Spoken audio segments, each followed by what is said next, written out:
loss and damage fund approved at conference of party 28. Why this is a major step forward? So the news is related to the recent decision by the countries those who are participating in the conference of party 28, which is being right now held in Dubai. What they have said is that, or what they have finalized is that they are going to operationalize the loss and damage fund which was created in the conference of party 27, which was held in Egypt. So this is what the news is about.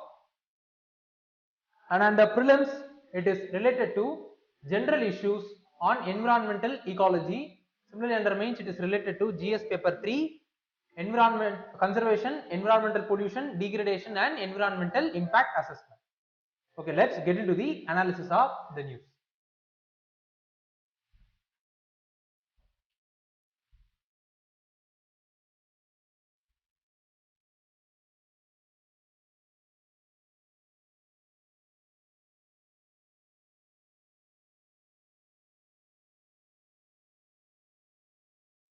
As I said, the countries have agreed to operationalize the loss and damage fund to help the developing nation to recover from the climate disaster.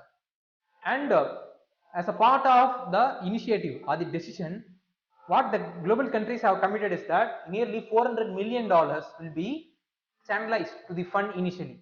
And it was, as I said, the announcement for creation of loss and damage fund was made in Egypt, conference of party 27. But during that time, no country has pledged any amount to be channelized in the fund. This is what the news is about. Okay, let's look into what is this loss and damage fund is about.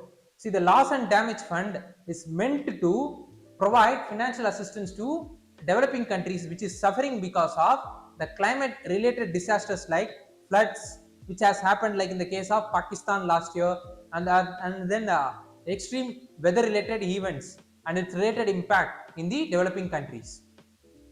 While the climate change framework at the international arena has designed in a way which has made the developed country to be responsible for the climate related disaster that is happening now, because they are the major contributor for the greenhouse gas emission historically.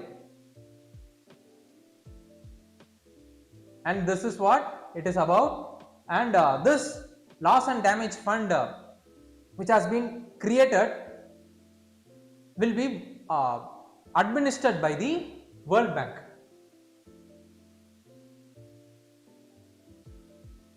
World Bank will be acting as trustee for the fund. Initially, the developing countries as well as the small island state has opposed the creation of the World Bank as the trustee for the loss and damage fund, because what the developing countries has said is that with regards to the opposition for making the World Bank as the trustee is, see, the World Bank is the instrument for the developed countries. So if they are going to act as, the World Bank is going to act as trustee for the loss and damage fund, means indirectly it is the developed countries that are going to control the loss and damage fund. This is what the initial opposition being made by the developing countries for the World Bank as the trustee for loss and damage fund. But after it has been reversed, right now a consensus decision has been made. Thereafter, it is World Bank only will be going to act as the trustee for loss and damage fund. And this is what the news is about. And there is another thing. According to the recent data, what it has been said is that nearly $1.5 trillion of economic losses have been happened in 2024 with relation to the climate related disasters. This is what the thing is about. And then this loss and damages is classified into two types. One is from the economic perspective, like in the case of what is the damage the climate related disaster has created to the infrastructure, and how many of them have lost their jobs, and what is the GDP losses or the reduction in production happened in an economy because of the climate disaster, such kind of thing which has been calculated because of the climate related disaster is called as will come under a subtype of economic losses. And there is another subcomponent called as non-economic losses, so which will also be covered under the loss and damages. So the non-economic losses is like in the case of losing the community for the climate related disaster, and then the internal migration that has happened because of the climate related disaster. These are all the things which comes under the non-economic losses, and these two losses will be covered under the loss and damage fund. And how much the damage have been caused by the industry, the industrialization is, see, the industrial era has started in 1850.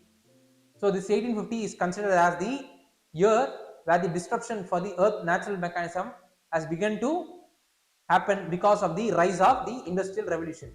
And the countries like US, UK and other European countries are responsible for nearly 50% of all the historical emission. And along with them, countries like Russia, Canada, Japan and Australia, which were later industrialized, they all combined, they contribute a percentage of 65% out of the overall historical emissions. So we could able to see that nearly 2/3 of the emissions, historical emission, have been contributed by the developed countries. And in that, and in terms of India, India is responsible for contributing only 3% of historical emission, and China, which is considered as the biggest emitter right now globally, they have contributed only 11% of the historical emission. So this is what the condition with regards to the emission that has been contributed by the countries. And the greenhouse gases includes, so it is very important from the perspective of prelims, methane, nitrous oxide, water vapor as well as carbon dioxide. These are all the things which comes under greenhouse gases, and in that carbon dioxide is responsible for the most of the global heating, and then the carbon particles have been released is extremely responsible for the extreme weather event that is happening in the global arena. And how much loss and damage the world is right now facing is, see, there is no agreed quantifiable measurement or the scaling to measure the loss and damage that has happened because of the global climate related disaster.